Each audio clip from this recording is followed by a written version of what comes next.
Si vous aimez la nature, en particulier les oiseaux, restez avec nous pour ce nouveau numéro des Passionnés.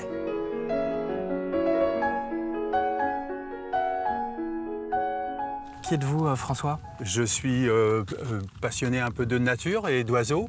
Et je suis né à La Rochelle, en Charente-Maritime, où j'ai fait mes premières armes un petit peu en connaissance de la nature, dans le Marais Poitevin, au bord de la mer, à l'île de Ré, etc. J'ai fait ma carrière professionnelle à l'ONCFS, l'OFB aujourd'hui, l'Office français de la biodiversité. J'étais technicien et j'ai fait de nombreuses missions, expéditions à l'étranger pour le suivi de la nature, de la forêt, de la faune sauvage. J'ai habité longtemps Nantes et c'est là, dans mes voyages en France pour le travail, aussi personnellement pour les loisirs, que j'ai découvert la Vendée et j'ai appris à connaître le Marais breton notamment et cette région où j'habite, la Bardemont, qui est vraiment un paradis pour moi.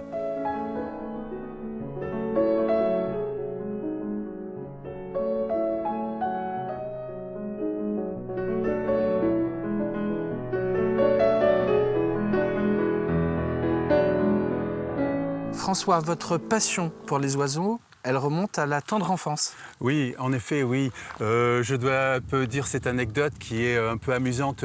J'avais 3-4 ans et j'ai fait envoler d'un gros buisson de laurier une effraie des clochers. Et c'était vraiment formidable cette observation. L'oiseau qui sort des lauriers avec sa grosse tête, son vol silencieux, ça m'a subjugué. Et depuis ce moment-là, j'ai toujours observé les oiseaux. Et j'ai l'impression, je me moque de moi parfois d'avoir toujours cette fraîcheur quand je regarde, cette fraîcheur d'esprit quand je regarde les oiseaux, l'enthousiasme juvénile entre guillemets, qui me guide un peu pour mon activité d'observation. Votre passion, elle est toujours intacte, elle est suffisamment forte pour que vous puissiez vous donner bénévolement pour la Ligue de protection des oiseaux. Oui. Vous êtes un membre actif, on peut le dire. Voilà, c'est ça. Professionnellement, donc, j'ai eu une activité qui m'a mené à suivre la faune sauvage et les milieux naturels.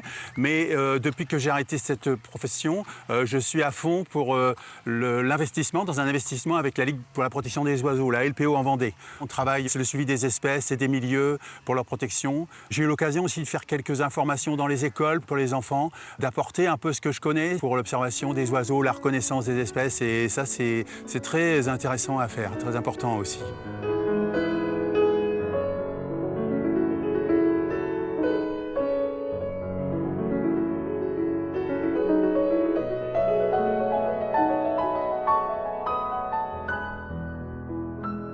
Qu'est-ce que vous aimez par-dessus tout chez les oiseaux ? Leur vol, leur chant, enfin c'est une multitude de choses. Oui, c'est ça, c'est une multitude de choses, oui. Les espèces sont vraiment différentes. Il y a des espèces qui, par exemple, sont beaucoup dans le vol. Et donc, par exemple, pour les rapaces, on va beaucoup regarder les oiseaux voler. On va être séduit justement par les silhouettes en vol, leur rapidité, leur aisance en l'air. D'autres espèces, c'est le chant. C'est le cas des petits oiseaux, des passereaux. Le chant d'une grive musicienne, différente du merle, etc. Ou le chant tout simple du pinson, voire du rouge-gorge. Et puis d'autres espèces, comme ici les limicoles, les petits échassiers, eh ben, c'est leur allure, long bec, grande patte, leur comportement, leur longue migration aussi. Et j'ai travaillé beaucoup sur la migration quand j'étais à ce qui est l'OFB aujourd'hui. Et tout ça, c'est fascinant. C'est fascinant. Ici, nous sommes à la Bardemont, juste à proximité du Davio, cet écomusée du Marais breton-vendéen. Les oiseaux, ils communiquent. Est-ce que vous arrivez à interpréter un peu leur communication depuis tout ce temps? Pour beaucoup d'espèces, il y a une variété de cris. Il y a des cris d'alarme, par exemple. Il y a des cris aussi intraspécifiques vis-à-vis de notre espèce. Il y a des cris interspécifiques. Et donc, c'est comme un langage. Par exemple, ici, il y a actuellement les barres jacquenoires. Il va en nicher un certain nombre de couples dans le Marais breton. Ces barres jacquenoires, quand on les affûte pendant quelques heures à proximité de leur site de nidification, on entend tout un tas de cris. C'est un vrai langage, un vrai dialogue entre les adultes et vis-à-vis des autres oiseaux, etc. C'est vraiment extraordinaire. Oui, on arrive à interpréter. Le cri d'alarme, par exemple, c'est flagrant. Un faucon pèlerin arrive et là, il y a un cri d'alarme qui va être un peu universel, qui va jouer pour toutes les espèces qui vont s'inquiéter, qui vont s'envoler ou qui vont se plaquer.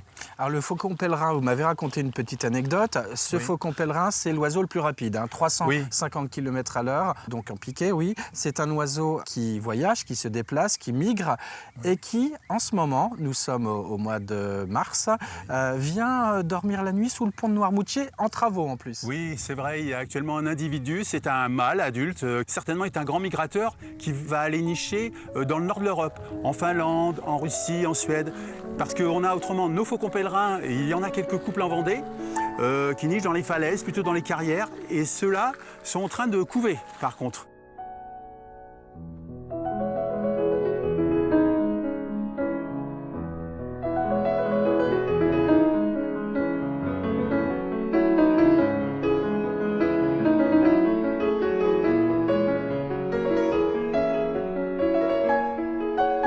François, est-ce que ici vous retrouvez peut-être vos oiseaux préférés finalement? Ça fait partie de mes oiseaux préférés, oui. J'ai beaucoup travaillé d'ailleurs sur les oiseaux limicoles, c'est-à-dire les petits échassiers. Il y a des correspondances par grands groupes d'espèces, on va dire. Des correspondances pour les passereaux, il y a des correspondances pour les limicoles, il y a des correspondances chez les rapaces, vous voyez. Et on retrouve ces correspondances dans les oiseaux, les chevaliers qu'on voit là, les chevaliers gambettes, les barges à queue noire, etc., les avocettes.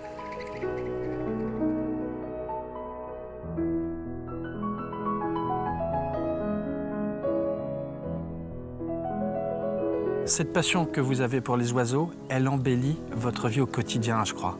Complètement, oui. Je ne sais pas comment je pourrais vivre sans avoir ces sensations, ces sentiments quand je vais dans la nature et que je fais ces rencontres avec les oiseaux notamment, oui, complètement.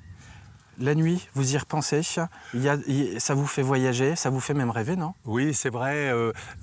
Parfois, je fais de telles observations dans la journée. Par exemple, un couple d'oiseaux qui prend soin de la ponte, qui prend soin de ses poussins. Il y a des très très belles scènes à vivre comme ça et que l'on garde en mémoire. On a pratiquement la petite vidéo dans la tête qui est inscrite et ça nous permet de... C'est comme un écho, ça permet d'avoir longtemps cette impression de force, d'intensité de la vie et ça c'est vraiment formidable. Et pour les observer au mieux, donc comme tout amoureux des oiseaux, il faut être équipé donc d'une longue vue, de jumelles, un appareil photo avec une grande focale. Ça, c'est une bonne base pour les approcher visuellement, en tout cas. Oui, alors la base, je dirais, c'est quand même le meilleur conseil que je pourrais donner, c'est d'avoir une bonne paire de jumelles, en 8 ou en 10 de grossissement en général, ça c'est important. Et puis après, effectivement, la longue vue, pour nous ici dans le Marais, et on fait aussi les comptages sur le littoral, la longue vue apporte un plus. Et l'appareil photo, je fais quelques photos, notamment pour les rapports qu'on a à faire pour la LPO, où là j'ai des photos plutôt de documents. Parfois, mes photos aussi, ça va être plutôt des comportements. C'est pas des photos avec un piqué extraordinaire, comme on dit, mais qui sont utiles en tout cas pour les rapports.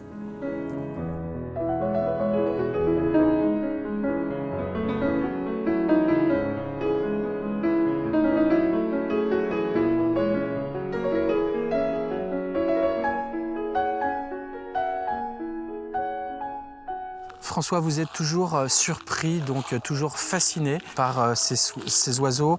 Les journées peuvent être surprenantes en les observant? Complètement. Selon les saisons, on n'a pas les mêmes espèces, on n'a pas les mêmes comportements. La saison de nidification, le printemps, est certainement la saison où on a le plus d'impressions fortes.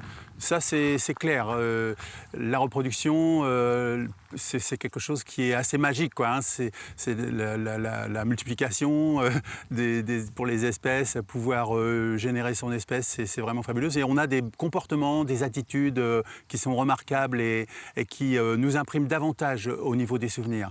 Alors je voulais aussi en profiter pour avoir votre regard sur ces études qui nous montrent, notamment celle du CNRS de 2023, qui nous montrent que les oiseaux sont de moins en moins nombreux. On nous dit qu'en Europe, 40% des oiseaux auraient disparu, jusqu'à 60% dans les milieux agricoles. Vous qui êtes un fin observateur des oiseaux, vous avez observé cette diminution? Oui, en effet, ce sont surtout les zones de grande culture où la culture est un peu intensive, où là, les effectifs, en tout cas, le nombre d'espèces ont chuté fortement. Ce sont par exemple les bruyants broyés dans les plaines, l'alouette des champs, le tarier pâtre, etc. Ce sont des petits oiseaux, mais il y a aussi des espèces plus grandes qui souffrent beaucoup de cette disparition d'un milieu naturel favorable. On pense aussi à tout ce qui est nourriture au niveau des invertébrés, les insectes dont les effectifs aussi ont chuté, qui entraînent par ricochet la diminution des oiseaux. Ça, c'est flagrant. Dans le Marais ici, le Marais breton, ou sur la frange littorale, la forêt littorale, eh bien, ce sont des zones encore très protégées où on retrouve beaucoup d'espèces, on retrouve des effectifs importants, que ce soit au printemps, mais aussi en migration, en hivernage. Et ce sont de formidables exceptions qui nous font du bien à nous, les naturalistes, les ornithologues.